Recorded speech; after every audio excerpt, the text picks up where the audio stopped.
our Director of Operations, Finance, and Technology, so sort of the operational part of the school district. What we did this morning, and we can sort of replicate that or we can change it however you'd like, is basically very briefly talked about why we even are having this conversation to begin with, what the intentions are, and then just honestly we're here to listen and take feedback. There were some questions. Is this decision already been made? The answer to that is no. The school committee is planning on voting at their second meeting in October, which is October 24th. I got that wrong this morning. It's they've been planning that vote for a lot of different reasons that we can discuss moving forward. So if I'm writing down anything, I'm just writing down comments because we're compiling all of the comments that people are saying. I'm not doing anything else. We have summary sheets if someone wants something to look at or respond to. So if you want something, if you want a sheet, Bob, we can get one to you, or there's one here. You can pass them around. If people want to come up front, it might be easier for us to hear you and you to hear each other. I would encourage you to do that. Thank you. We don't bite.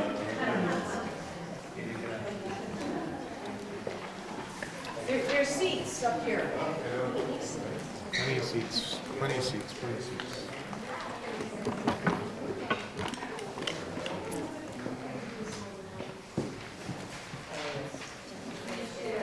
Thank you.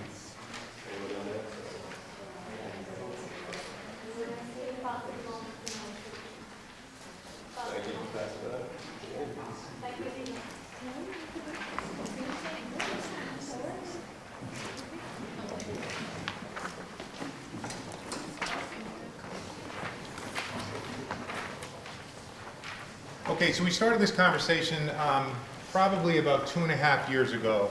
And let me just sort of take a sample. How many of you have elementary children? Awesome. Middle school children? And high school children? All right, so we have a wider range of everybody. Did you all see that? So you asked earlier. So about 2.5 years ago, we do something every other year called the YRBS, the Youth Risk Behavior Survey. It's a survey that comes out of the CDC, and it allows us, we ask students questions about a lot of risk-taking behaviors, and we do that for grades 7 through 12. Sometimes the kids refer to it as the sex, drugs, rock and roll survey. So we ask questions, and we try to look at behaviors. We try to learn about programming and supports that kids need moving forward. The state provides there's national data. It's really hard to compare Burlington to national data just because we're so small. So the national survey results aren't very helpful to us. The state also provides a pool of results, and again, while more helpful than the national data, it's still not completely helpful to us. So Burlington is also part of what's called the Middlesex League, which is actually one of the oldest, if not the oldest, athletic league in the state of Massachusetts. My priority isn't that it's an athletic league. My priority is it's a 12 basically surrounding communities. And what we did is we got together as superintendents of those 12 communities, and we decided to work together on the Youth Risk Behavior Survey, so all get on the same cycle, and then to create a data set that applies just to the 12 surrounding communities, because we felt that would be a better context for us to look at our own data. In some of those conversations, and when we review that data with the school committee, we really had some concerns and some about the levels of student anxiety that we were seeing, levels of student depression, some risk-taking behaviors that we didn't like, and of course our first solution to all that is trying to improve programming, get our students taught. We added some health classes at the high school, but something else has come up consistently with research. Other states have taken this on in terms of looking at start times for high school as a way to mitigate some of the decision-making risk-taking behaviors, decision-making that kids are having. So this research really started in the 1990s. There are states that started it, but it's really taken on a new emphasis of late. And just to summarize, and again, it's not my research, we did have, a lot of the research is actually coming out of Children's Hospital in Boston, and one of the researchers, Dr. Judith Owens, put together a presentation, and she was at a regional workshop that I attended. We also brought her to Burlington last April. And I'm going to, again, summarize poorly the research that she stated, but essentially what she said is teenagers' brains, the chemicals in their brains are different than they are in our brains, and that in terms of their sleep patterns, the way she simplified it is basically said if you take adult sleep patterns and young children's sleep patterns and you basically delay it 2 hours. So she said teenagers have a really hard time falling asleep before 11, not because they're being difficult, because the hormones in their brain sort of don't allow them to fall asleep until 11. And then she said their sleep patterns change and they need to have so many hours of sleep, again, according to health studies and all that other stuff.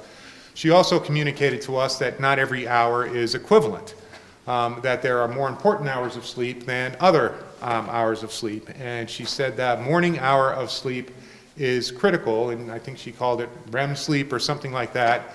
And that hour of sleep in the morning for teenagers really helps them with retention of information, memory, lowers anxiety, and again, she summarized that she said in many places, and generalizing, teenagers are walking around jet lagged because they're just operating on a schedule that was designed for adults, not designed for teenagers. So again, what the research recommends is sort of the magic hour for high school is to have a start time that's not before 8:30. So obviously that people say, first things of all, first comment is, well, what's going to happen with all the after-school activities and everything else? So what we decided to do as a league is we all committed to explore having our high school start between 8 and 8:30 in the fall of 18 as a group. So we said we were going to look at this across the 12 surrounding communities and see if we can have this conversation. Again, we've been having this conversation for a while. It's been on the school committee agenda, but what I sort of felt like last spring is no one was really engaging in the conversation because it all seemed very theoretical and it wasn't real. So what we asked at the end of last spring is we put out a decision date, which again was the end of October because we felt people would need time to adjust. We also started working on a very specific proposal, and again, our intention with the proposal was to try to reflect from a public health perspective what's best for high schoolers, understanding that we in Burlington transport every student on buses, and that would have an impact again at middle and elementary school, but try to minimize the impact on the other schools and try to maintain our transportation expenses. So that was really the whole impetus behind the proposal. So again, it was to try to maximize the schedule to be reflective of what we're seeing for research for high schools, and to try to minimize the impact at middle and at the elementary schools while keeping our costs the same. The challenge in Burlington is different than some of the challenges in our surrounding communities that are also considering a later start time for their high schools, and what I mean by that is Melrose is delaying the start of their high school, but Melrose doesn't transport any students. So they're not responsible for buses. Watertown, again, is also considering delaying their high school start time in the fall. They don't transport any students. Reading, again, taking a vote to delay their high school start. I think they have 3 buses, so they don't transport all students. And so all I'm saying is, while we're all committed to trying to make this work, the challenge in each community is slightly different. And again, the challenge in Burlington, which actually is a positive challenge, and I keep wanting to frame it positively, is that we provide a transportation for all students at all grade levels.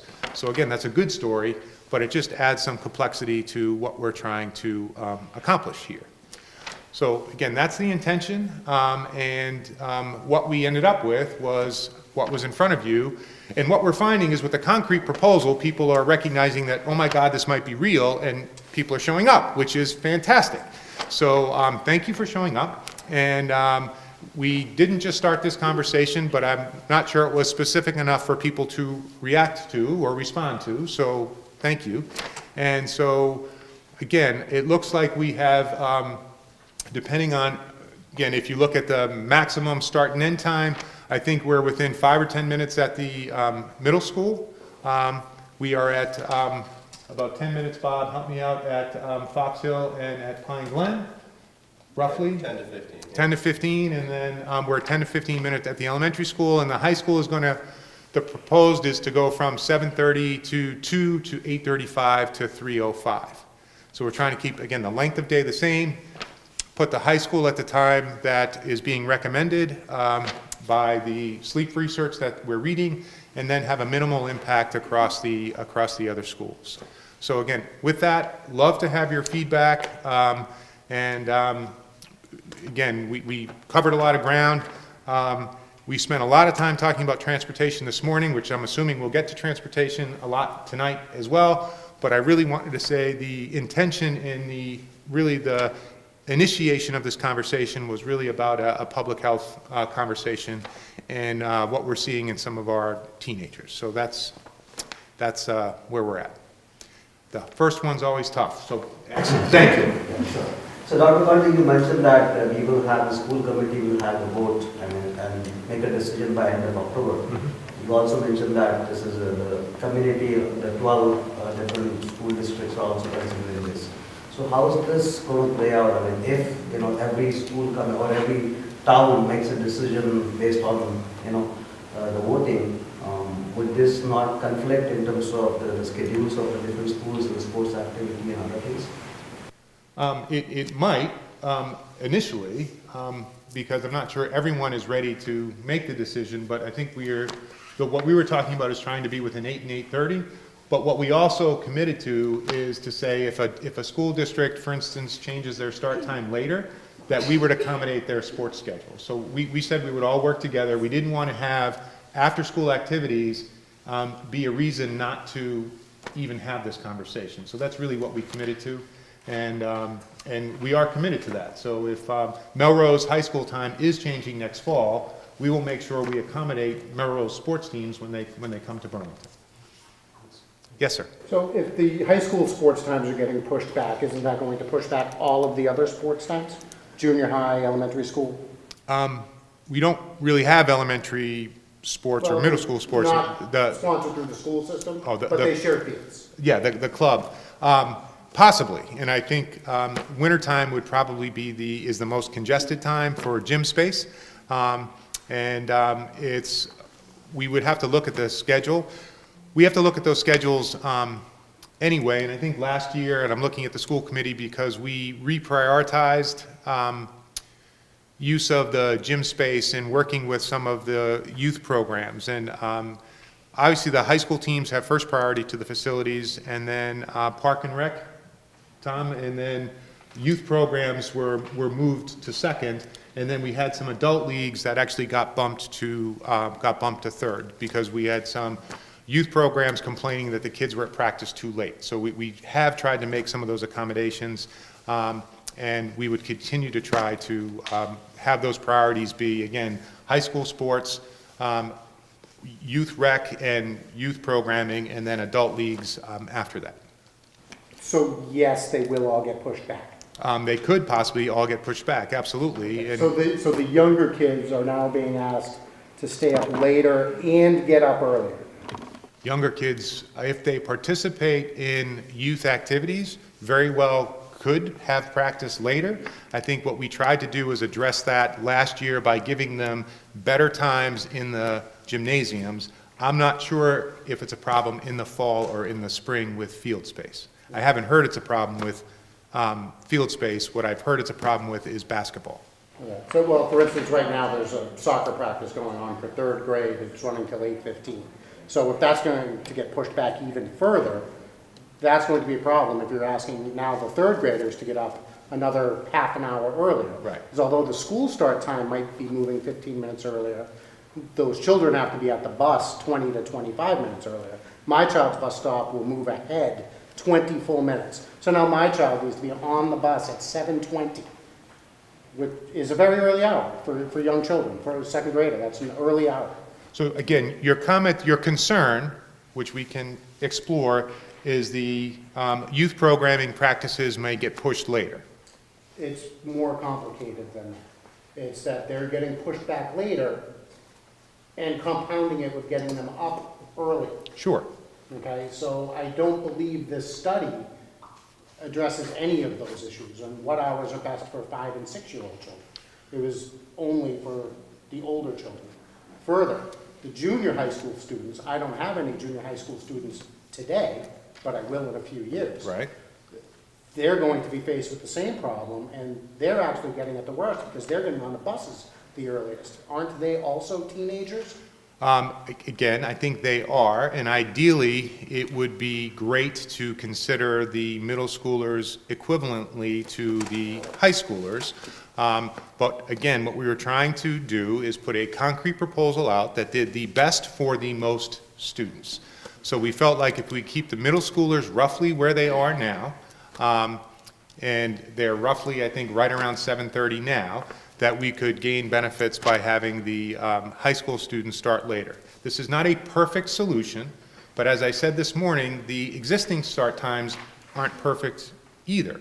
So they've just been around for, the high school start time has been around for a very long time. The elementary start times have actually been adjusted relatively recently, I think, when we redistricted for the elementary school.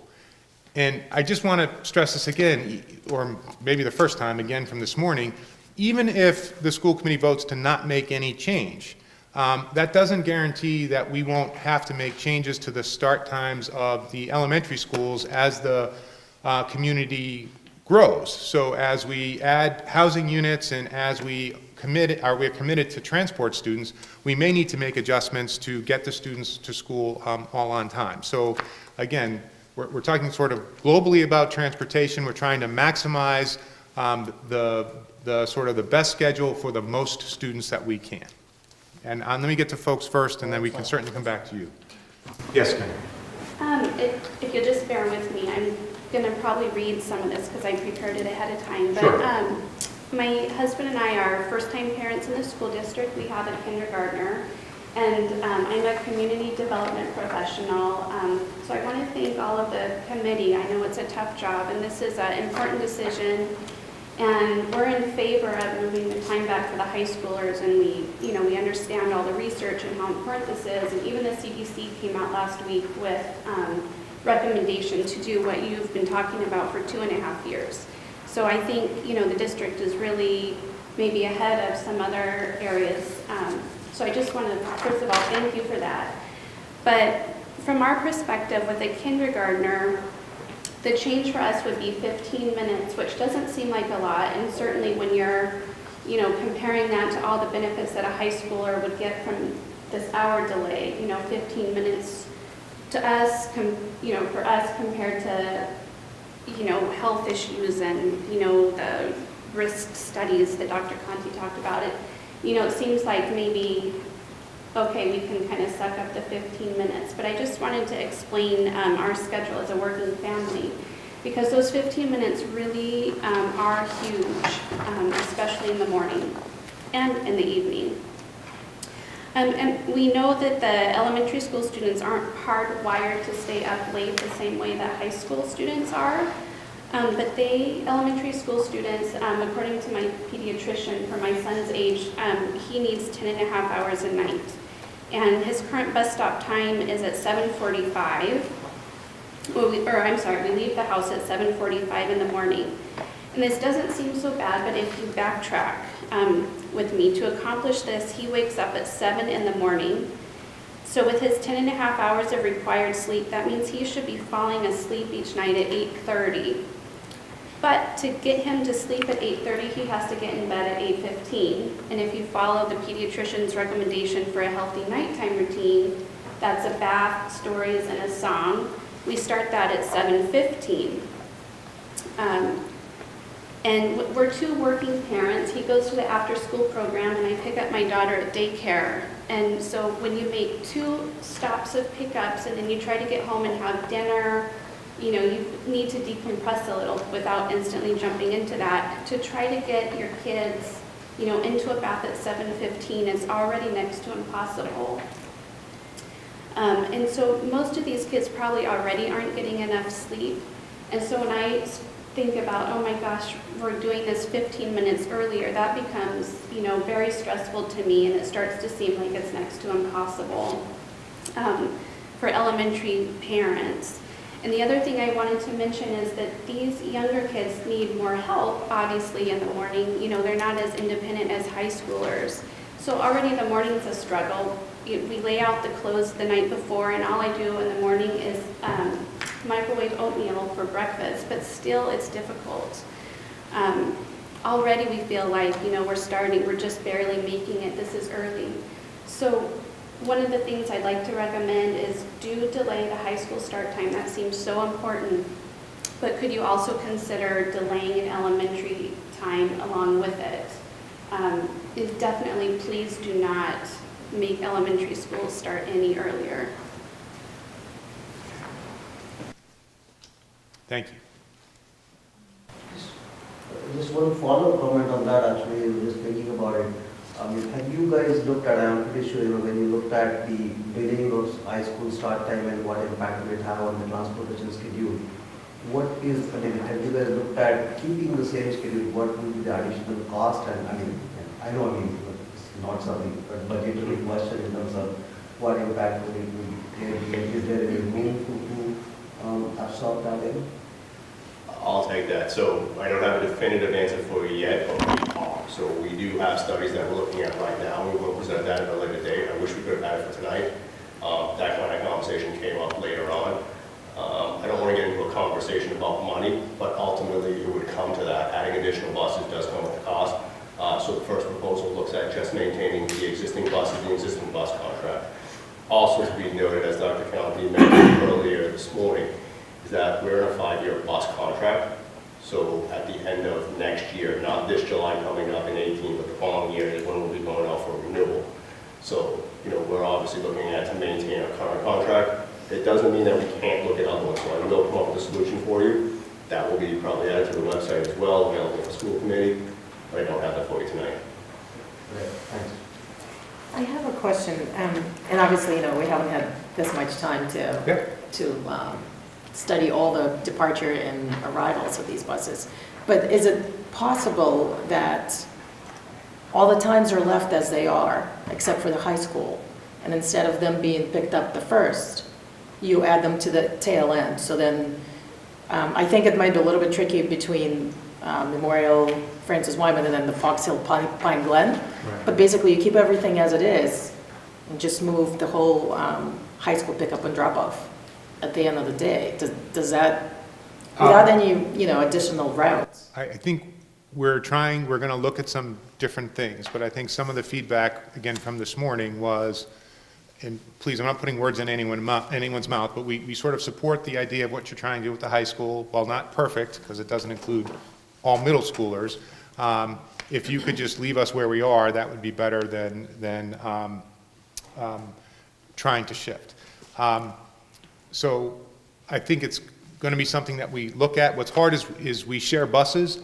We have 18 buses that we use, so it's about matching up the size of the school, which is really why it's hard to have the middle school and high school at the same time, because we use all 18 buses at the middle school and the vast majority of buses at the high school. So we would have to do something very different to do that, but we are looking at some other alternatives to see if we can keep the elementary and middle where they are, and then try to move the high school later. We have to have so many minutes between runs, and honestly, that time is getting the need for that time is getting even more important because level of traffic, and we're having more trouble getting across town more easily. So, and again, our students are living in further reaches. So what we've also talked about is while I don't think adding 1 or 2 buses solves everything, if we have a few outlying developments, it may make sense for us to explore trying to get separate buses. So I'm not going to give you a good example, but a bus has to run to a particular neighborhood and then run all the way back to Corporate Drive, because I think there's a Maplewood development now that's coming on board, and sometimes just maybe if we can isolate that one development, it might save time. So again, it's a transportation puzzle, and the feedback, again, similar to some of your comments tonight, is that, again, we support the high school change, but try to leave us where we are. We might have to look at different combinations of schools as well, and that might give a later start time option for one of the elementary schools too. But we have to pair up. We have to pair up certain schools because we share buses across routes. And honestly, I just want to keep reiterating, I feel this is a good problem to have, and it's a problem that we should be talking about. Not that everyone's going to agree with the solution. The good problem is we provide a seat on buses for every kid. That's a good problem. It just makes this conversation more complex. Yes, ma'am. So I have 2 high school children, and one is going to go into the high school next year. So I was just wondering, I'm just going to back up because it doesn't really, it has something to do with the bus schedule, but I'm just trying to kind of figure out where it sort of started. So you sort of referenced that they had taken a survey and that they were showing some anxiety or certain things. And I'm looking for clarification if you were actually looking for that. It was that they were sleep deprived, that maybe some of those behaviors, like they were anxious and whatever, were coming up, and that's why you were looking at this first, or if you even like sort of talked to the students about what the types of things that may make them anxious, because when I talk to my kids, a lot of it is the school workload and how much they take home, and then how late they're doing it into the night. So I just was wondering, I have a bunch of questions in there, so sorry. No, it's fine, and I think we were trying to have some concurrent conversations. No one is naive enough to think changing the start time is going to be this magic elixir. I think we really wanted to have some concurrent conversations about homework load, decision making, overextension. I think that's leading to some anxiety as well. But we couldn't ignore the research, which was, I think, fairly conclusive that sleep deprivation or the hours, are contributing to some of the behaviors that we're seeing. So honestly, I think we were trying to do the best we can for the greatest number of kids. Sharon High School, which made this change 3 or 4 years ago, spoke to that principal, went to a presentation, and so we're trying to look at other high schools. Ashland High School made the change last year. We actually had the Ashland principal, who's currently the superintendent, up at Burlington High School today. We were speaking with him. One of the things that we are borrowing from Sharon High School is in their program of studies, they have a calculator. And basically we ask high school teachers to estimate, just an estimate, how many hours of homework a week go with their course. And so the kids would sign up for their courses, and then they would get a number at the end. If they want to participate on a sport, that would add hours. If they want to work, that would add hours as well. And they come up with a number. And then there's sort of a range that we recommend for students. Now, we really can't restrict someone to say, don't overextend yourself. We can only, again, knowledge is power. We're trying to say this is sort of what we recommend. And so we're hoping to have students and families make better choices and for us to address some of those other things that you're talking about.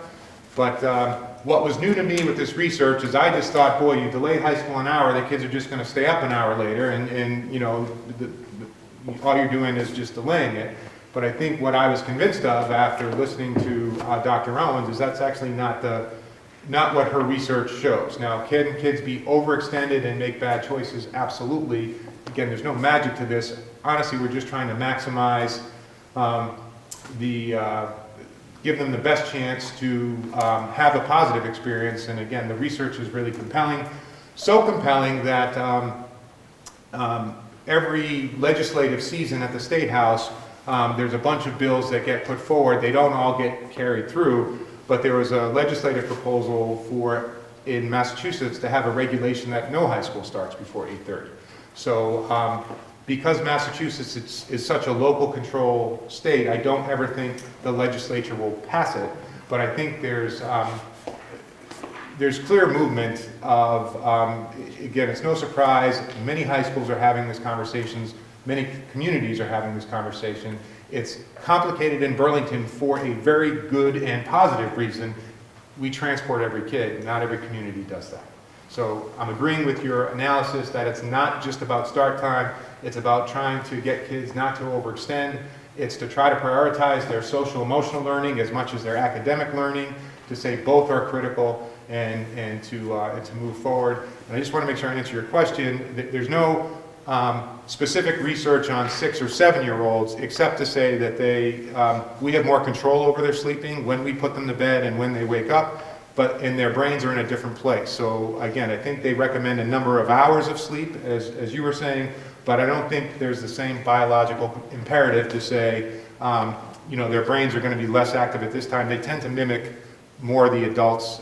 There's not a hormonal reason to have particular hours. So what they're saying is there's a health reason to have a certain number of hours, but they're not like teenagers in that they have a hard time falling asleep before 11, and that those morning hours are sort of developmentally important more to a teenage brain than they are to a younger child's brain.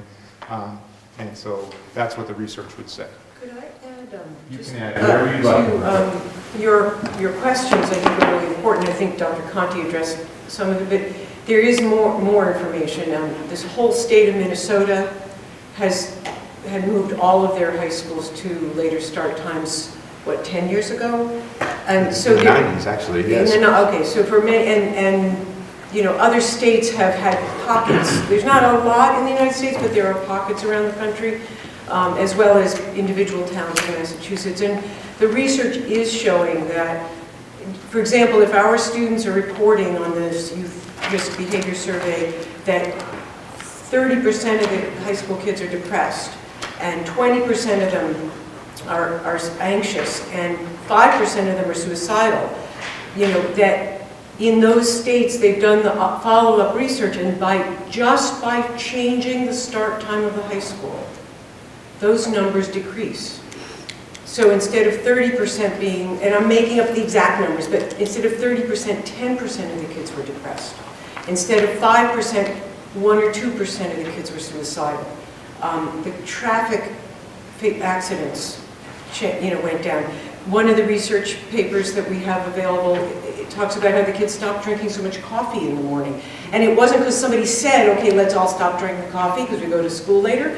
They just didn't feel the need to do that because their brains were ready to be awake in their circadian rhythms. And I want to just say again, to repeat for people that I said this morning, that the research we have and the whole presentation that Dr. Owens did last April is available for you to listen to if you want to see it. BCAT taped it for us, so it's available on our website. There's also a summary that BCAT did, that Rich did, of the evening. You can watch a shorter version or you can watch the whole thing. And our new Burlington Public Schools website, it is now available on the homepage, or you can go to district information and find under that menu school, what's it called, later start times for high school. So you could, follow up, and there's a whole website that was referred to earlier that you can get to through the school's website that will give you other research that's been put, that we're referencing, but we're not giving you all the details of it. So there is more to it. Yes, sir, in the back, and then I'll come forward again. I actually have a couple of questions. First couple are kind of quick. Okay. Says proposal. Sounds like a done deal. Is it semantics? Is it done? Or what's going to make it go through or hold it up? Again, you have to ask the committee members, but no one's told me they've made up their mind yet, and I think that's, So they decide. yes, sir. That's why they're Parents here. and the kids have no say.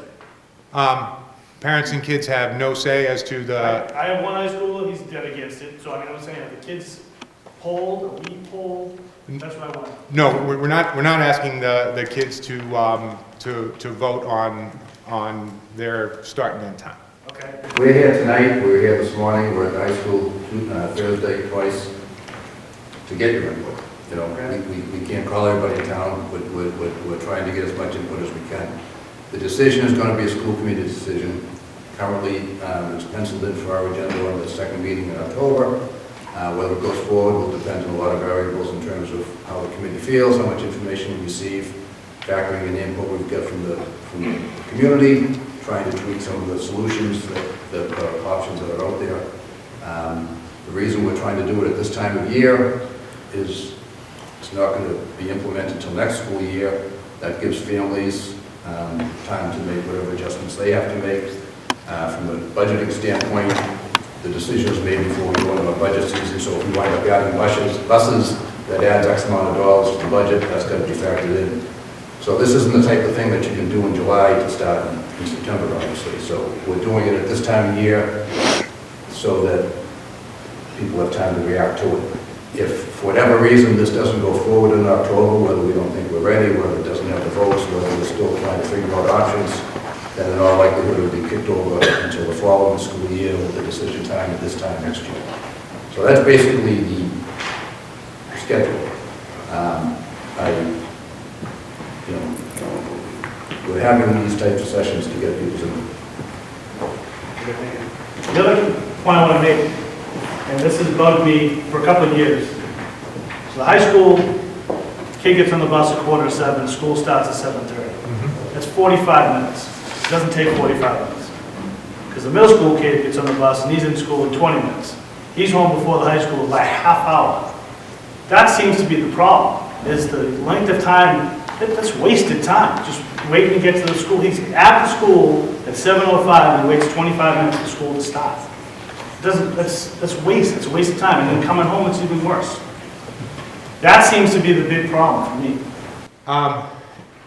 I can address more the going home easier than the arriving. I think sometimes it honestly depends on some traffic. Unlike the elementary school students who usually can only come in the building 15 minutes before, I do think they allow students, high school students, to come in and they can work in the cafeteria. The reason the middle school dismisses so efficiently is they're the first dismissal and all 18 buses are there first. So I think it takes them 5 or 10 minutes to load the buses and they're gone and the kids get home. The high school, just because of where they're releasing now,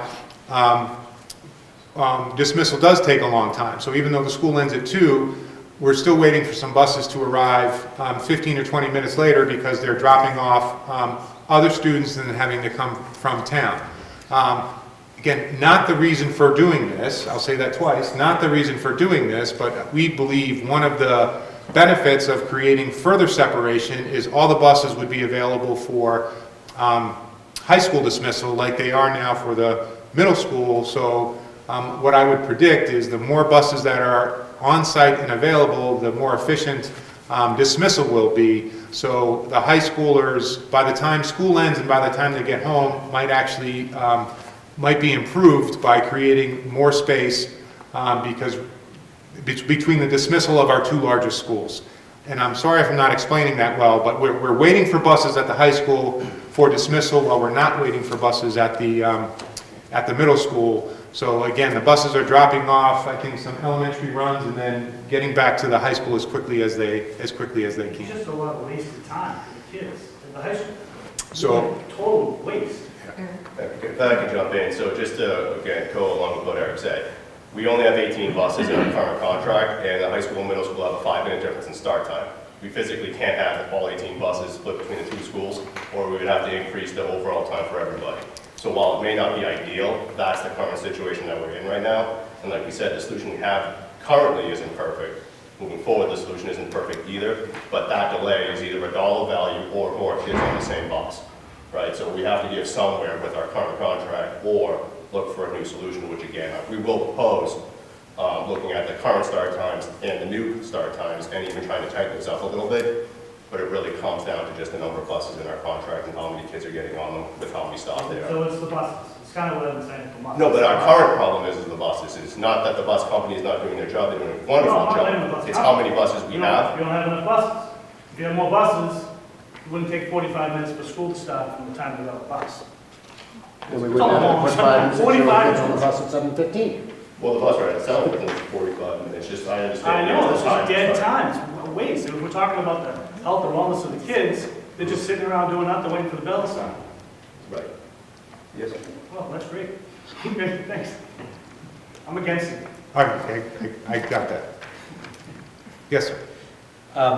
So we have 5 children between us and 4 in high school. And we were just having a conversation just a couple of nights ago where one of our boys came out and said that, Dad, do you remember when you guys tried to get us to bed, at 9 o'clock when we were in elementary school and middle school, we fought you out every step of the way? They're going to bed now in high school 9:30. They're asleep by 10 o'clock. So I don't know if there's, I'm sure there's national research, but have we done any research here in Burlington or, in this particular area to understand kind of, the rigors of our school system and what we ask of our children and how tired they actually are? Because I'm a little concerned that if we back up that time, that now maybe they aren't going to bed until 11 o'clock because they have a little bit more energy. Oh, we don't have to wake up at that hour. So right now, it seems to be working pretty well for our family, and there's 5 of them. Yep. So just kind of throwing it out there that maybe it may throw some folks off. And again, I don't think there's any research that applies to everyone universally, and I think that's great. And again, I'm not the researcher. All I'm saying is I think Children's is a very reputable place, and I think that the research I've said is in general, the rhythms of teenagers are different than adults and from young kids. And so that's what I would say. If your kids are adjusting to the high school day and sleeping, I think that's wonderful. And again, we're trying to do the best we can for the largest number of kids. I haven't seen any research that says 7:30 is the perfect time to start high school either. So there's nothing other than we've done it for a long time and people are used to it that supports the present schedule. And as the gentleman in the back pointed out, there are even flaws with some of our existing schedule in regards to transportation that we should probably try to address moving forward. So I don't have a good answer for you. I'm happy your kids are falling asleep and sleeping. We don't survey the students all the time for things that we feel are in their best interests, and we do, student input is critical. We like hearing from students. There's a student representative on the school committee, again, for that reason. But this would be something that I think would be one of those things that a decision you have to make in the best interest of kids that they may not be able to make for themselves. So that's one of the things that I would say, and let me come around and I'll get right back to you if you want. Sure, just as a follow-up to that, I might Please. suggest to do some of that local research if at all possible, because if it's not an issue, it sounds like there might be, kind of a lot of pains for a lot of different people there, that if there's not an issue we're trying to fix, maybe it's not the issue, that's all. Okay. Sir, and then I'll come down front. Yep. So I have 2 boys, one in high school is a junior and one is a middle schooler. And we always believe that early to bed and early to rise makes a man healthy, wealthy, and wise. So we are opposed to what is being suggested. High school, my son has a regular schedule. He does all 3 seasons of track and field. So we are concerned that if his school day is extended, now he starts practice at 2 o'clock and he comes home at 5:30 or 6. But if he starts practice at 3:30 or 3:15, whenever the time is, it's going to get more delayed. He's going to come home at 7 o'clock. And then by the time he takes his bath and starts doing work, it's not going to make a whole lot of difference. The extension of the day is still going to create more of an issue, and he's not going to get the sleep that he's going to get anyways. Thank you. Well, a few things. I'm thrilled that you are considering this. I hope you vote to move forward with this. I appreciate everybody who has elementary school students, and ideally, we wouldn't have to change those. But I think the research is so clear. As you pointed out, Minnesota did this a long time ago, so we have a lot we can look at. I think it's so clear for high school students that this is a good thing. Though I don't want the elementary school kids to be put at any sort of disadvantage. I think, Dr. Connie, as you pointed out, that it's not just the amount of time high school students sleep, it is when they sleep. So even if they still get the same amount of hours, they're not, most kids are not ready to sleep early. I think what I'm hearing from my daughter, like, is praying that this happens, but I have heard from some of her friends their biggest concern is homework. They're all involved in different sports and activities and don't want to give those up. I don't think we want them to give them up because that's part of what keeps kids on sort of like the right track. They're all good students and take their work seriously, and it's really the amount of homework. And if that, I know you said like there are lots of things you guys are talking about, but I really strongly encourage you to focus on that and make sure that it's not unnecessary work, because they get a lot of homework, My daughter is frequently up till 11 doing like a club or activity or a sport. She's up till 11 just doing homework. And so I know as much as she wants this to happen, I definitely want this to happen, that is a concern. And I imagine Bob's son that might be what he's worried about, that he doesn't have time to get everything in. And I don't know that that's overextended, right? Because we want kids to be involved. Yeah, no, So- absolutely. And we're really not trying to limit, we're just trying to maximize it, is I guess what we would say, and then make sure we share enough information where when students, your children are making their course selections and you're working with them, that they have some idea as to what's coming up. And then we also, I'm agreeing with you, have to talk to the teachers about sort of the homework load itself and what's good homework and useful homework and what is not. So, You don't want a kid to take, like, say, oh, I can't take AP if I want to continue playing this sport, right? Like, that's not an okay choice. 100% in agreement, and there's always that push-pull, and I think we just need to share information. No, you haven't said anything, and then I'll get to you, sir. So I have two elementary school students in two different elementary schools here. I have my fourth grader at Pine Glen, which I'm really not too concerned about having to get her up and going earlier. It's my son who's here at lab. He's in first grade lab, and he's got complex medical issues, so he's on like perfectly timed meds, perfectly timed feeding tube feeds. I'm already getting him up at 5:30 in the morning to get his bus on time that comes before 8 a.m. to be here.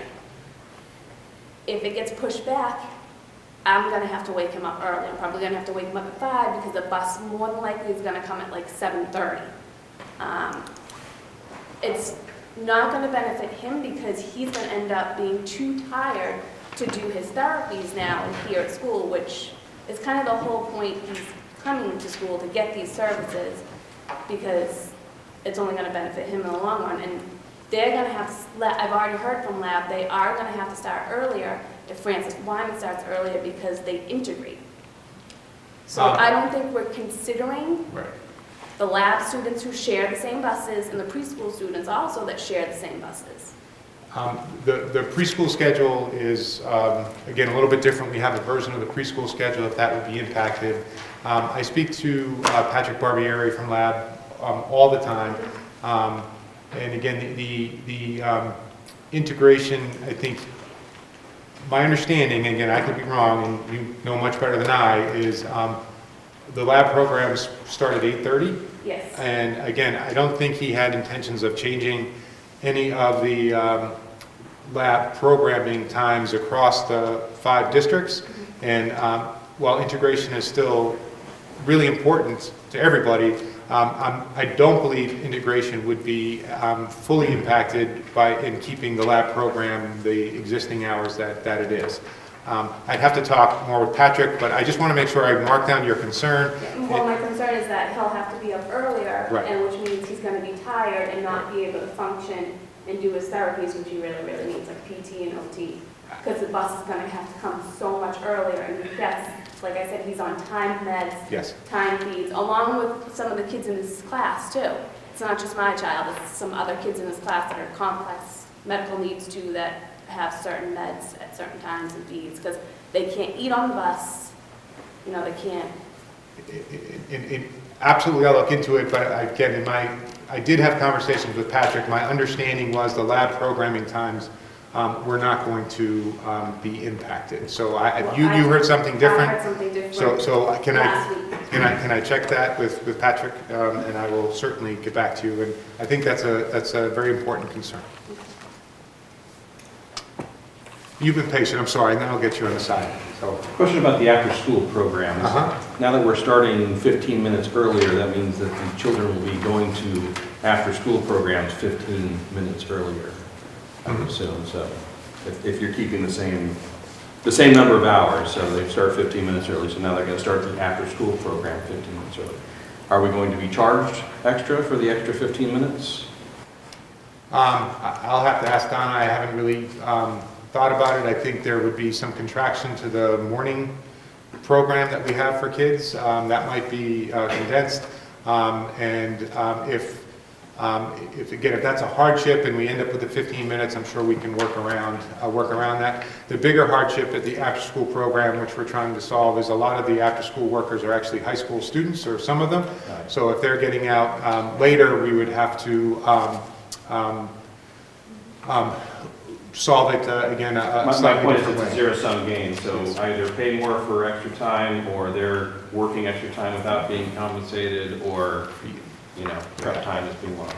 We have included Donna Sullivan in these conversations. I think we can make those adjustments. We're not, again, looking to make money or charge people for the 15 minutes, but I think we're trying to make sure that we have coverage after school, because it is so important for all families. And again, we've recently expanded. I think you mentioned that you have your first child here. We used to only have it at Francis Wyman, and we've actually expanded the after-school program to all 4 elementary schools. So we've really tried to make sure that we have that available to families, and we'll continue to do so. So I think that's a commitment that we have.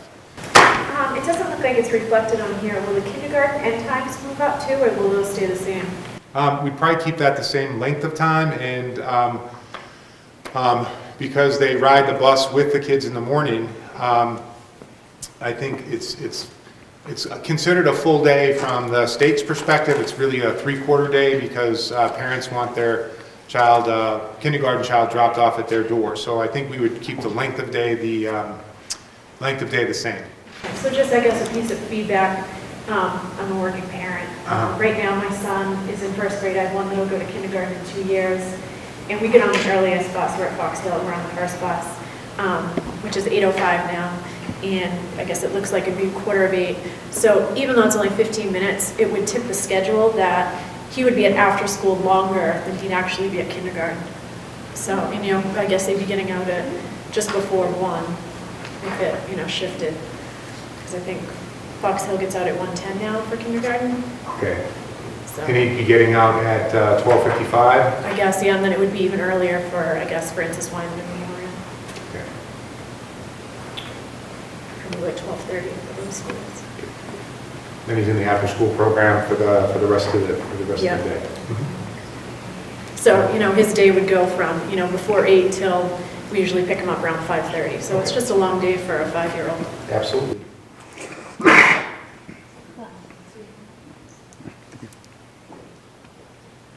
That's right.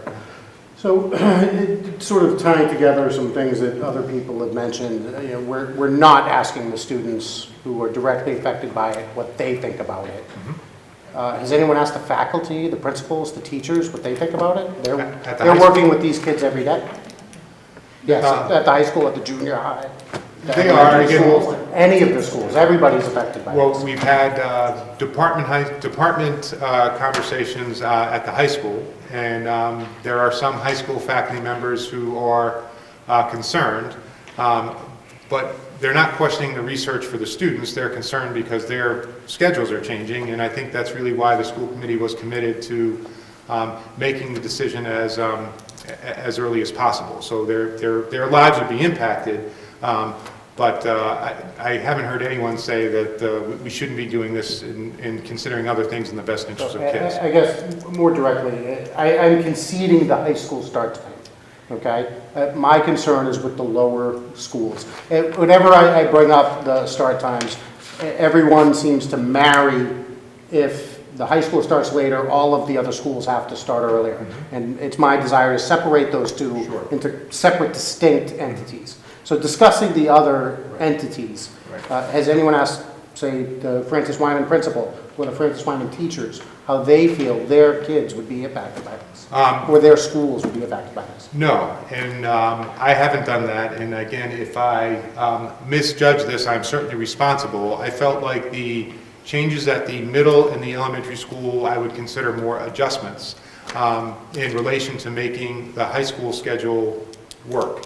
Conversations that I'm sort of trying to have is, even if we don't change the high school at all, we look at the transportation and the school schedules every year anyway. So it may be just because of where the kids are located, where they're living in town, how we have to get them to school, that we might need to make an adjustment to the start and end time to the schools, even if we, as you said, we don't do anything to the high school and we leave the high school exactly where it is. So what I maybe misjudged is that a 15-minute adjustment has a greater impact than I was proposing. So what the benefit of these community meetings are, what I'm hearing is if I can try to keep everything the same, that it exists now, that I shouldn't discount the 5 or 10-minute or 15-minute impact on families in the morning. And I said, I'm hearing that. But I guess what I'm also saying is what's most important is length of day. From my perspective, I'm not changing the length of day. And there may be a situation, even if everything stays exactly the same now, where we need to have more time between the different flights of schools to make sure the kids all can arrive or depart on time. So in response to that, so earlier you had mentioned because more and more housing. Mm-hmm. Okay, so wouldn't more and more housing bring in more and more taxes, which will allow for more and more buses, alleviating the need for an earlier start time? Again, because we'd have more buses to get the kids there at a reasonable hour? Possibly. So it's always a complex mix of things that we do. And again, it's a positive conversation because this community is committed to providing transportation for kids. So what I say is we look at that every year. Transportation is only one aspect of what it is that we look at. Whether we have 18 buses this year or need 19 buses next year to make things work, we could certainly look at that. But all I'm saying is there are more than just the high school that we consider when we look at the start and stop time of the schools. Again, we just built an elementary school 3 or 4 years ago. We made adjustments because we redistricted. If we have to redistrict again, we may need to adjust the start and end times of schools. That's all I'm saying, is there may be different reasons for making adjustments. We will try to communicate that as clearly as we can, knowing that it has an impact, and we try to do that as early in the year as possible so that people can make those adjustments. It's not just the high school that is driving this change, it's just this conversation is, but I'm saying we may be having a conversation like this in the future, even if the high school isn't impacted by other factors, even adding buses, because we consider doing that every year as well. So, Susan, just one more thing real quick. And you also need to take into consideration that even at the elementary school level, this does not affect all children equally, because 2 of the schools start significantly later than the other 2. So while that 15 minutes might not be a huge deal to a child going to Fox Hill, it is to a child going to Francis Wyman, because they don't have to be on the bus for 45 minutes. My child would be at school for 20 minutes to half an hour before those other kids are even getting on the bus. And again, I hear you, and all I'm saying is there are other parents who are writing to me saying the earlier start time is better for my work too. So there's no right answer. I so understand that. What we're trying to do is, again, provide some different solutions, and I appreciate that we need to address different things. Susan, and then ma'am, I'll ask you, go ahead. So I am a Francis Wyman teacher, and so there is a perspective right here. I think we are in favor of what is best for kids. I can tell you guys do a fabulous job getting your kids ready at the hour you do, because they come in extremely energetic. They may not look that way at home, but they definitely come in at the elementary level with a lot of energy. And myself, I have kids that go to Memorial too. So both of mine are, my schedule and my children's schedule are the earlier schedules. I can tell you right now, I have a child who is on that, can't fall asleep until 11 o'clock, and she's in 6th grade, and I fear for when she gets to high school. I completely support delaying this. The pediatrician that we go to says, please encourage the people that you talk to, encourage the people that you work with to push for this to happen. So our pediatrician also recommends this. So I honestly feel like kids just generally wake up with energy, and they are much more adaptable than we are. So I just feel like I am completely in support of this change. As a teacher, we are willing to do with whatever is best for kids. And if this is best for kids to sacrifice 15 minutes for the high schoolers to get an extra hour, I feel like it's 100% worth it. That's my piece. But every family is unique. Every family is unique. Equation, though. You can't say, I'm going to put my 5-year-old to bed at 7 p.m. You know, you have to keep backing it up. That's what I try to I have 2 children. I have one at the elementary level and at the middle school. We're just, again, honestly listening, and we have all perspectives here, and I think the school committee is listening. Ma'am? I just wanted to say thank you for all the hard work you've put into it. Like you're getting beat up, and I know nobody is going to be 100% happy, so I just wanted to say thank you. No, you all are wonderful, believe me. This isn't beat up, so no, thank you very much, and we do really appreciate your feedback. This is similar to the conversation that we had in the morning, where, again, I think the intentions are to try to talk about, again, student health, and where we have logistical things to work out, and we'll try to present some options that address as many of these changes as possible. What I keep getting back to, though, is there's no perfect schedule, and that means the schedule we have now isn't perfect either. It's just what exists. So I think we'll, if I can summarize a little bit, and then we'll keep taking questions, and if you all want to get some input, it sounds like there may be some questions about the high school itself. We need to try to make drop-off and pick-up more efficient, but it's really the impact on the other schools that seems to be being conveyed. If we could try to find some way to mitigate the elementary changes and the middle school changes, and I certainly need to follow up with Patrick about the impact on our lab programs across the board, because they're at Memorial and at Fox Hill as well. So I'll follow up with that. Other questions, or you, Kristen? Hi, Kristen Russo. So I've been on the YRBS, which is the Youth Risk Behavior Survey, for 3 cycles now.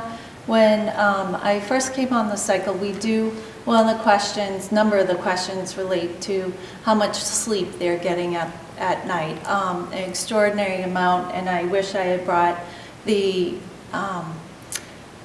answers, surveys from the previous 3 cycles, but I can bring on, speak at a school committee.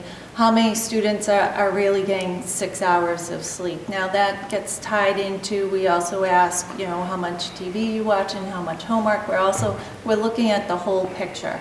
So what we found is they're not eating breakfast. So over the past 6 years, we said, all right, let's look at breakfast, extend breakfast time, because they are up early and they really don't want to eat. So we found that by extending breakfast at the high school, that they come in and the breakfast over the past couple surveys has gone up, and we see that also with the lunch count too. So there's just another avenue of how we're looking at sleep time. So we also have been asking about the depression, and a lot of times the students just don't know. I mean, so many times our children do something and we say, why'd you do that? I just don't know. So when we look back to how much sleep time we've been getting, and we can correlate between other answers on the test and see how it's relating, we do see that there's some relationship. Now, we aren't the experts. Cookie booth at the bookstore down on Cambridge, I picked up the Teenage Brain a number of years ago. There's a whole chapter on the sleep, and it explains very well the melatonin and how that helps us sleep, and how for adolescents it kicks in later at 11 o'clock, and then they wake up later. And that's why it's harder to wake them up, because while it starts to leave our brain, it's still in their brain at 6 o'clock, 7 o'clock.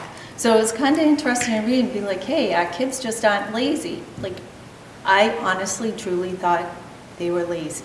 They just didn't want to get up. I didn't realize there was a chemical, the melatonin, behind it. So I do ask that if you have a chance, just the sleep chapter, it's very interesting. They brought in a number of research throughout it. So it is something that, for me personally, just looking at and then looking at the chemical parts to it. This forum and the next couple forums have been excellent. So for example, the sports at the younger age, or any activities, karate, whatever they're looking at, how does this push forward? Last year we had many conversations and looked at our younger students in their practice times and how can we do a better job. We have Ashlyn and Sharon, so this is a great question. Reach out to those two communities and say, how did you handle it? Sharon with their high school had to talk to the refs and coaches of the other teams and said, you can't start warming up till our kids are out of the high school. So that's another example of how they work through the high school. But and they may not have moved their elementary schools earlier either. Right, without the transportation. But again, it's a good question that we can now look at and ask other communities and say, how have you been dealing with this? So I really want to thank all of you, because, you know, Lee, behind you, that's something that I personally would not have thought of, and how that impacts your family, but that's hugely important. And the hard part for us is every single family and child's unique. They're each an individual and an amazing person that as a community, how do we work as a school committee to try and do what's best, yet still understand, respect each family and child's unique needs. So it's not beating us up at all. It's telling us what ideas we have. So now I'm thinking our short buses, I don't know if that's the right term I can say, but the littler buses, are they cheaper? Maybe we can look at maybe doing 3 smaller buses instead of 1 large bus and break up routes that way. So even if the start time doesn't get changed, there are so many great ideas that are coming through just in general, maybe about the bus routes and other areas. So with the YRBS, how we've been looking over 6 years at different areas, this has been greatly helpful. So I appreciate it. And if you think of anything after, please email us. It doesn't stop tonight with your thoughts. Thank you. Sure. Dr. Conte, I think you covered this at the beginning, the middle school.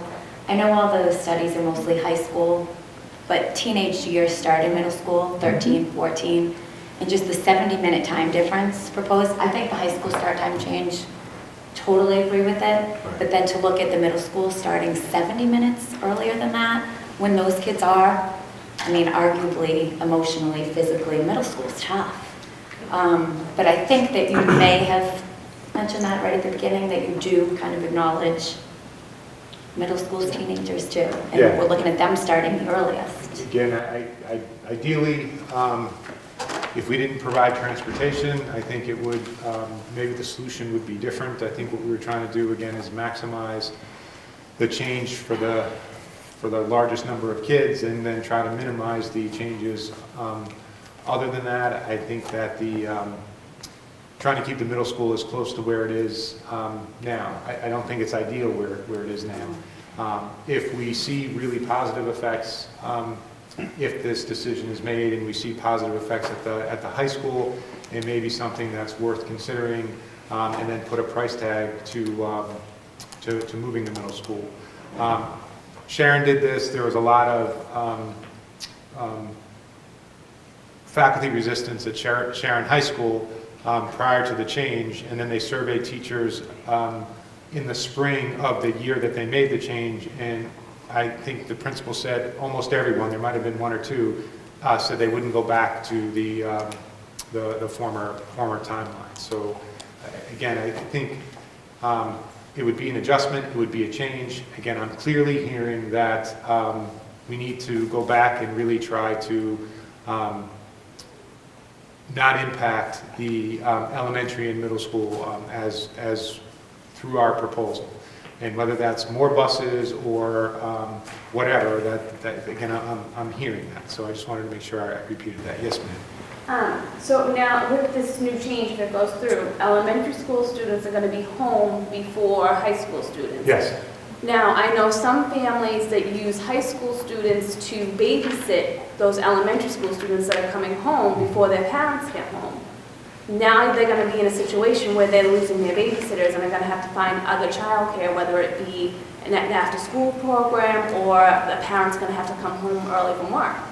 That's something that needs to be considered too. It was considered, and I think, again, I'm not sure it's the right reason, but keeping the middle school where it is, we were hoping that there potentially could be a middle schooler home if a family was in dire straits for that.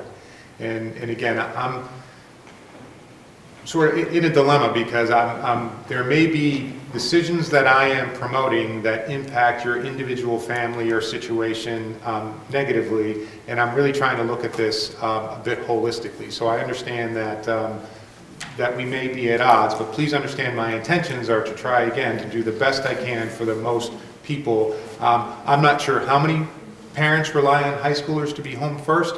It's certainly something that school committee asked and addressed. Most communities, though, that are looking at that research are typically have a high school that starts first, elementary schools that start second, and what they're saying is biologically, maybe not schedule-wise or what we're used to, is they should actually be flipped. So there are many communities that are flipping and putting their elementary first and their high schools second. So that's just something that people are considering. And again, I understand that our challenge is to try to keep the elementary schools and the middle schools where they are. Yeah, no, it didn't affect me. I just know I heard yes. about it. Yeah, and again, we were hoping that keeping the middle school where it is, while not ideal for middle schoolers, may help mitigate that potential situation. Whether people feel middle schoolers are up to the task or not, again, is up to the individual family. Sir. Just a moment ago, you said that the research shows that it's better for them to be flipped. So it's better for the small children. The research shows it's better for small children to start earlier. Their brains are different, and their sleep understand patterns, it's better for the high school are kids different. to start Yes. later. But I still haven't heard anyone say younger children benefit from starting even earlier than they do now. And again, I'm not going to be able to quote the research. I think what, again, Dr. Owen said is parents have more control over when their younger children, because they put them to bed and they wake them up, and they can adjust that schedule. There's not a biological chemical that's trying to keep them awake, so they're just more adaptable. So I think, honestly, what she was saying is you can have a younger child really create whatever sleep patterns you want with them. What's most important is the number of hours of sleep, and I think that's what she conveyed. Her presentation is available. I will certainly write to her. She's been very open with getting back to us. I can ask her that question if there's a better circadian rhythm for younger children that we can see. Most pediatricians, though, that again have also commented, who are residents or parents, are commenting it's more about they're also concerned about the amount of sleep kids are getting. They want to see more, they want to see kids having more sleep, is what they're conveying to me. I guess sort of dovetailing that into my other point of marrying these two issues, even with the response from the Francis Wyman teacher, those two issues were as if one was a prerequisite of the other, and that is just not the case. We can separate these two start times. It may be a financial matter, a matter of logistics. Right. Is there any reason whatsoever that we can't add more buses? Again, honestly, at this point, it would just be financial. So financial, that's it. So how would we resolve that? The school committee has to go to town meeting and ask for more money? For this current school year, obviously, the budget's already been approved. For next school year, if the result of all these discussions and the vote is we have to put on 8 more buses to make this work, and that comes out to $300,000 or whatever the number is. So those are just for the sake of argument, those numbers? We don't know those? No, we know it's approximately $57,000 for a bus. Sorry, A little under 60 grand for a bus, so you can do the math. You know. So if we're talking a $300,000 or $400,000 line item, that's obviously going to be higher than the annual adjustments the town allots us. So we have to go and ask for more money from town meeting, or we got to take that money from someplace else in our budget. And that's one reason why we're doing it this time of year, because of our budget implications, we've got to prepare accordingly, either get ready for asking town meeting for more money, or find out other places in our budget. Frankly, a $300,000 or $400,000 or $500,000 hole in the budget would be very difficult for us, so it would probably be going to town meeting and asking for more money. And that's... So if we needed more than 2 or 3 buses, the school committee is unwilling to approach town meeting to ask for more money for buses? I'm not saying we're willing or unwilling to do anything, but we're like you, we're trying to get some information here. One thing that we've asked Bob to do for us, and we'll have before we make any decisions, is what would be, reasonable is not the right number, an appropriate number of additional buses that we would need to implement the change at the high school level while minimizing or negating the impact at the elementary school level. Which I believe is what every parent, I've discussed this at length with many people. I understand. That's what everybody wants. Sure. That's what, and we heard that this morning. We heard that this morning too, believe me. But we have to know that number. If that number is $50,000, then we're done talking. If that number is $600,000, we've got a problem. So, you know, that's going to be an important factor as we move forward with this. And we'll have that information before we make any decisions. We have no problem asking town meeting for more money. But we have to realistically look at the likelihood of getting that money. And like I said, if we're talking $50,000, $60,000, $70,000, we can deal with that. If we're talking $600,000 or $700,000, that's going to be a more difficult fight. And so, again, I didn't propose making changes to the middle school and elementary school because I thought it was the best thing. The challenge here was to try to keep our transportation costs the same. And in that way, they were related. They're not related, as you were saying, one doesn't have to change because the other changes, but they are related if I'm trying to keep our present transportation costs the same. So I completely understand. So that's what... I guess I'm just trying to drive home that the residents, the taxpayers, the parents of the children in the town all take the same view, maybe not all, the vast majority take the same view. Fine for the high school kids, we're all in support of that, but we don't want the younger children to have to. And I appreciate that. I always, when an assertion is made that everybody thinks that, we had people at the meeting this morning said, I don't want my taxes going up for another $300,000 or $400,000. I can deal with 15 minutes. So I hear what you're saying. I've been doing this long enough that, you know, there's all sorts of different opinions and different viewpoints, and you tend to have people maybe who don't show up here because they don't like to speak in public, but they'll call you on the phone and send you an email. And I think Eric said it earlier, no matter what happens here, there's going to be people who are happy with it, people who are unhappy with it. That's the nature of the beast. Yeah. But there is, I guarantee you, there is no solution that will make everybody happy because of the ways we do it, because we want to be happy too. But there are people out there who think differently than you. There's people out there who agree with you, and we're hearing it from all of them. And I'm very jealous of my colleague in Melrose who doesn't have to consider transportation. So I'm saying that it would be an easier problem. But I just wanted to say I didn't approach this problem saying sort of money's no object, because honestly it is a bit of an object. I understand. You're in a bind. And then we were just trying to make it work. But we'll look if we can make some adjustments to address some of your concerns. Please, yes, Martha, I'm sorry. If I could add a couple of things here. And I just want to repeat what Mr. Murphy said, that we have heard from other people who feel, even at the elementary level, that it's better for their individual families or for their individual child. So that's not to say that it's not going to be difficult if we vote for this, which is not a done deal, If it does get changed and the elementary schools are earlier, it would be a difficulty and a challenge for many families or for certain individual young people, children who are 6 or 7. But I also want to comment, it was my understanding from the research I've been reading over the last year, not that making the elementary schools earlier is better for those elementary school students, but that it doesn't hurt them. It's not a disadvantage. So it's not, well, we're going to make it better for the elementary school kids by having them come to school 15 minutes earlier, or get up 25 minutes earlier. It's that it doesn't affect their learning or their health or those things in a negative way. So, it's not a, well, this is good for the younger kids, but it's not a harm to the younger kids, is my understanding of it.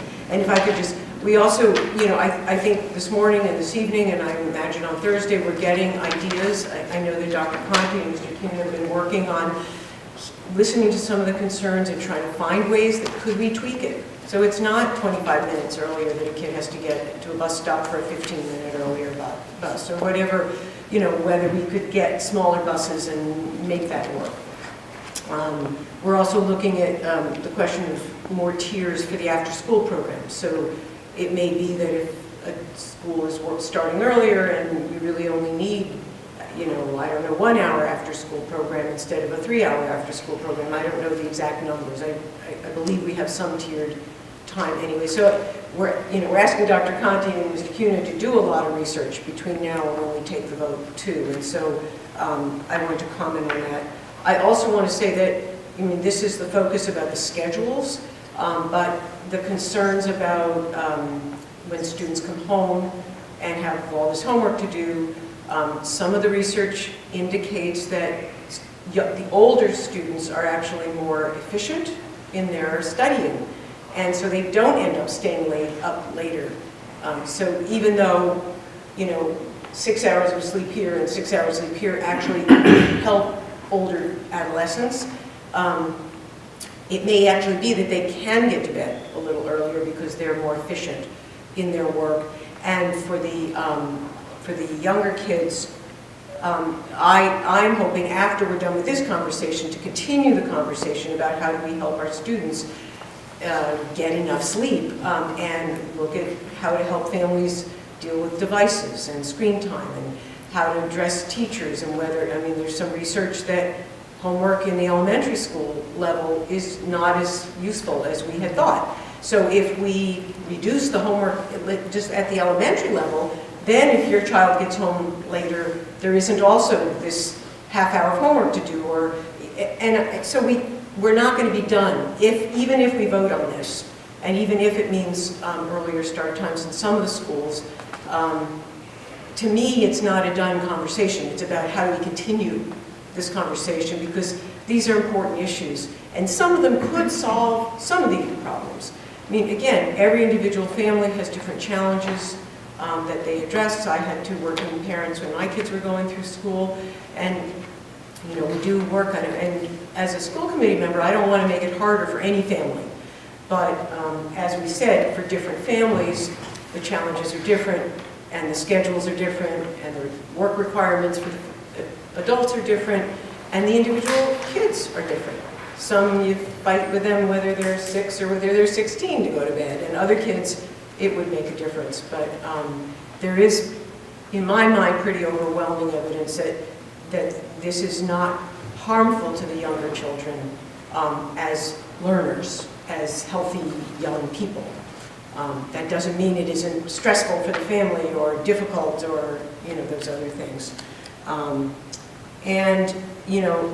From the very beginning, I've been concerned about the middle school students because the research shows that this issue doesn't start in 9th grade. It does start younger, as you said. And I would really love for us to be able to just do it for the middle school, although then people would have other issues about the time changing. But if it's $900,000 to get another 18 buses, I just don't think that the taxpayers in Burlington want to do that. But maybe we can figure something else out as we continue this conversation. And Also, if we try this, if we decide to vote on it, you know, to vote, if there's enough votes to pass this, for example, in October, and it does go into effect, then we can look at it, and we can look forward. And if it does get passed, and if we do see it's really that helpful, maybe it will be a priority to do the middle school next. Or maybe we'll say, well, yeah, it helped, but it's not that big a difference, and I'm open to seeing what the results are. I just feel for every individual student and every individual younger student and every individual family where this is going to be a challenge, I wish there was some solution for every single family, and I don't know that there will be. So, Please. I agree with you, and I also checked in with our pediatrician, who's a Boston Children's trained pediatrician, and she says, you're right, it's not harmful to kids, to younger kids, to wake up at an earlier time, as long as they get the required numbers, which is what Dr. Conlon said. So my point was to back this up, and already Francis Wyman starts earlier. You're asking these kids to get into bed at an unreasonable time in the evening, and if it continues to back up, eventually it will hurt them, because it's just not possible to get your kids to bed at 7, so they will not get the required number of hours. So, absolutely heard you. I think we need to look at trying to make the change and minimizing, and I have to readjust my ideas of minimizing. 15 minutes is not a minimal change. We need to try to find some other options. So I will certainly look into that moving forward. Bob and I have clear marching orders with that, and I heard you.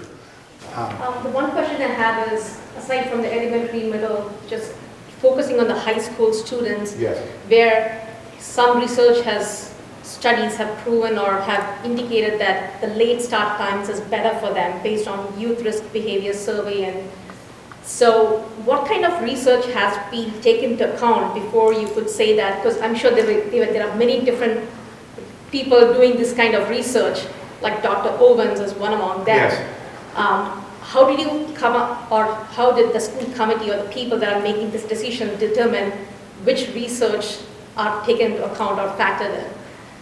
Because, you know, all along, for so many years, you've been following a certain schedule, and for most part, students have been doing fine for most part. They may be a certain category or certain percentage of students who may be, you know, indicative of this kind of the youth risk, you know, behavior. Is this just to benefit all of the students alike, or just a certain subcategory or certain percentage of students who have demonstrated that kind of behavior? I would say it's really trying to do try to provide the best environment for the most students possible. So our attendance rates are very good, our graduation rates are very good. I think the choices that our kids have after high school are very good. What I was trying to say at the beginning is my intention isn't to delay the start of high school to say, because we have a huge attendance problem and lots of kids who are tardy, we're going to try to minimize tardies, even though the high schools that have made this change have seen a reduction in tardies.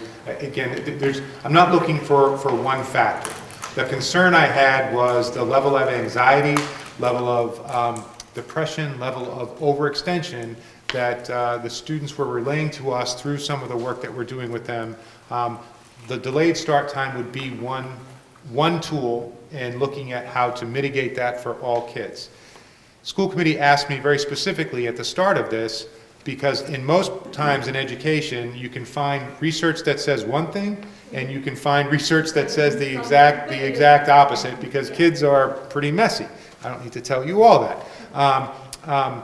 I have not been able to find any research in terms of teenagers that says an earlier start time is better. It seems to be fairly conclusive that this 8:30 time is best.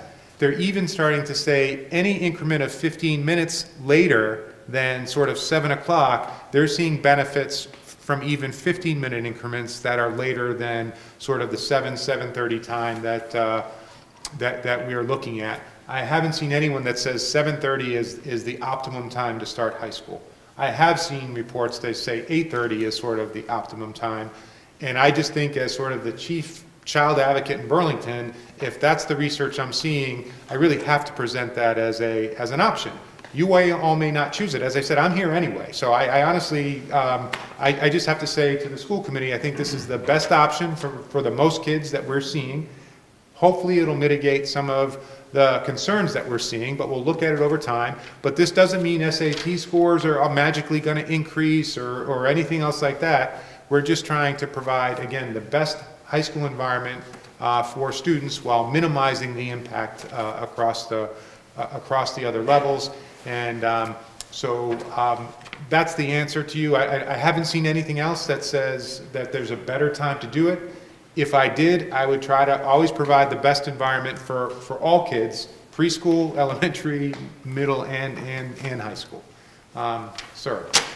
My previous job before we came here was I was head of New England recruiting. So I'm in charge of all Navy recruiting for all New England states. It was my job to know which high schools were performing well. It was my job to see who could make the cut to get into the ROTC programs. We have the #1 officer program in the nation here in New England. I'm proud to say, I got a little fancy metaphor too, that's really awesome. And thank you for your service. Thank you, but now, I'm now a Burlington resident, and I have a kindergartner. I want to be a Burlington resident, and therefore my kid will eventually go to Burlington High School. I have a vested interest in making sure that Burlington High School is the best possible place for my child when the time comes. I know from seeing other high schools what they have done, the things that they do to achieve success. I know because I've gone to those high schools. I've put some of those kids, right now I have 40 kids in Harvard, I have 15 at MIT, I have 25 at Yale, across the district. I've seen successful high schools and what they do. This is the kind of thing, this is the kind of thinking that goes towards that sort of thing. And that's, you know, it may just be a little thing, but darn it, little things count. And I'm really proud to be here as part of this type of thing, because these little things can make such a huge difference. And I'm not just saying because I want your kids to join the Navy, but I want them to succeed, and we've been able to help a lot of children succeed. And I've gone to a lot of these high schools and seen it. So I thank you for this, and that's why I support this kind of thing. Little things make a difference. Early childhood education is just as important, though, and I have, believe me, there's a guy back in Millington, Tennessee, all he does is run statistics on what school districts do what and how all this kind of factors in. Early childhood education, all the other stuff that starts, this is a great community for that sort of thing to happen. So I'm hoping that we're able to kind of balance some of these issues that we've talked about. Yeah, and again, we've heard that. So again, that's the whole point of this evening, is for us to do more listening than talking. So I apologize if I talk too much, but I think trying to provide some background. We've been having this conversation for a while, and I think part of the reason for putting out a specific schedule is it got people to engage, or else everything was just sort of, what do you mean, what do you mean, what do you mean? So thank you for engaging.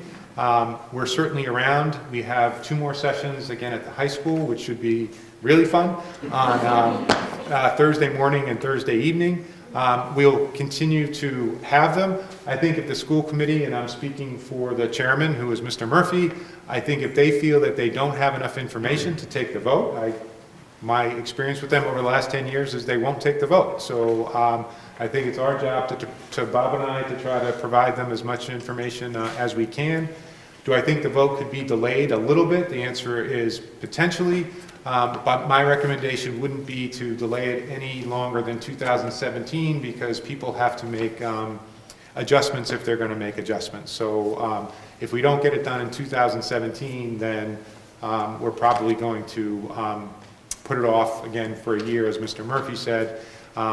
Ultimately, I think we're going to have to make this adjustment, because I think more and more high schools will. And I just want to reiterate that even if we don't make any change at all, we have to look at start times every year based on where their kids are living, the number of buses we have, and because we try to get kids to school as efficiently as possible. So let's say we don't make the change and you're celebrating, that means things are going to stay the same forever. What I'm telling you is it may not happen. The other point I'd like to make, just because I rarely have a captive audience, because it's just such an awesome kind of problem that we have, is we also have these dilemmas where people want the buses to get home really quickly, but they also want there to be a stop at the end of their driveway. So we're always wrestling with the number of stops that we have and the length of time the buses run, and it's sort of this physics problem that is unsolvable. So we have to work through that all the time, and we know it takes us time to address transportation. So we spent a lot of time talking about buses tonight. I wanted to start with student wellness and health, which is really where the reason for having this conversation, and I want to end with that. I thank you all for sharing your children with us, because that's really what we're passionate about, and we will take your input and share it with the committee. To the committee members, I have to defer to my bosses. Have anything else that they would like to add? I just want to thank everybody for coming. We do a lot of these things over time and the issue, and usually you get 3 people show up, so it's great to see people come and people engage. We had a similar amount of people this morning, so we really appreciate your input. We're all on the phone book. We have email on our website. Feel free to contact us with questions, or if you have a comment that you didn't want to make in front of people, feel free to do it. We're going to see how it plays out over the next month and a half. When we get some numbers, we'll put those out just to give you some parameters and some concept of what we're talking about. And we'll see how it goes towards the end of October. So thank you all for coming. Could I ask that the school committee please do that before you vote? Find out what the cost to increase buses to not impact the younger children. I guarantee you we're going to have that number. I can't give you an exact number because we don't know an exact number. I don't expect you to have it. But we can have a rough estimate of, we think we can do it with 7 buses, that'll cost X amount of dollars. That'd be great. Thank you very much. 6 buses are 8, but we'll have some. One final question. Yes, ma'am. If the voting were to happen on October 24th, when do you plan to announce the results to the public? Oh boy, believe me, I think it's a public meeting, so it's people would find out on the 24th, Okay, and I probably would be there, but I just want to, we would probably I don't know how it works anyway. I'll put it on the residence network. We'd probably do a big rollout, and again, we always communicate sort of start times, bus stop times with families during the summer, but people would certainly hear about it, and we would do a larger proposal, and the people who are happy would, again, celebrate. The people who aren't would not. So I think that's where Frankly, we're all surprised you don't watch it on TV because we think that. Oh, please. Yeah. That's the cure for insomnia, is watching the school.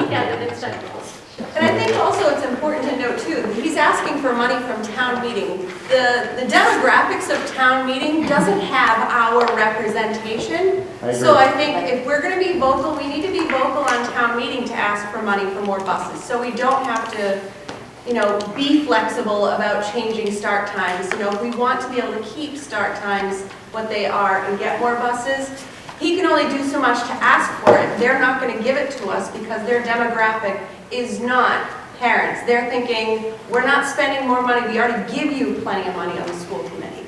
The point I made on this during the town elections back in March is that the demographics aren't in the favor of the parents in town. So we need more parents. We need more parents on town meeting. More younger. Not to be pitting ourselves the against other people that are nice enough to give their time, but we want an even demographic of the town that really truly represents the people that are in it. I agree. I think that town meeting is generally supportive. There are individuals who maybe aren't, but I think that town meeting, I've only been on the school committee, this is my 3rd year, but if I understand it, I can't think of the last time that the school budget was not approved.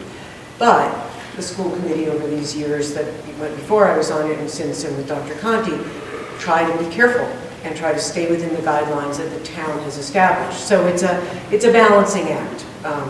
We do want what's best for our kids, and it does cost money. I mean, when we look at the statistics that we compare with other towns, and how come this town, which got number 10 on the ratings, and they spend the same amount of money as we do, and we got number 40 on the ratings. Well, they don't provide buses, and there's $1,000 a year fees for sports for kids, who play 3 seasons. And we provide, you know, certain things, whether it's special education services or small class sizes, you know, there's so many factors that factor in. But in general, I would say that town meeting has been supportive of the fiscally responsible kinds of budgets that we put forward. And I haven't been here as long as anyone else on the committee, but that's been my sense, and I've lived in town about 25 years. A lot of times, honestly, we have values conversations is really what we should be having, and the town meeting does value schools, and I think they feel it's an important part of it, and then we all have values. So, again, what I would say is if the $500,000, just to use a random number, is what's needed, and we don't have that additional money, and that's going to impact class sizes and programming, my values are going to tell me I don't think the trade-off is worthwhile. So we can also have some of those conversations. So I just think it's about values. We need to make sure that the school budget reflects your values, which are expressed through the school committee members, and we'll do the best we can. And we'll try to be as transparent as we can. And like I said, I think the mistake I made was maybe not putting out a specific plan earlier, because people have certainly responded to my bus stop is changing 15 minutes or 20 minutes. And I probably should have done that a year ago, but we weren't that far down the road. I don't think you knew about the elementary school change a year ago. I No. think that's a more recent development. Well, hey, when you formulated a plan for high school, then you could. Right. But I'm saying, I think if I learned from this, it's people respond to how does it impact me, not the general idea of delaying high school start time. I think most people were in favor of that, as you're saying. But what I should have done is said, okay, here's what it means for this bus stop, and that's what we're doing now. So I think the feedback's been great. So honestly, thank you for coming out on a Tuesday night. You're welcome to come back on Thursday night if you're, again, looking for something to do.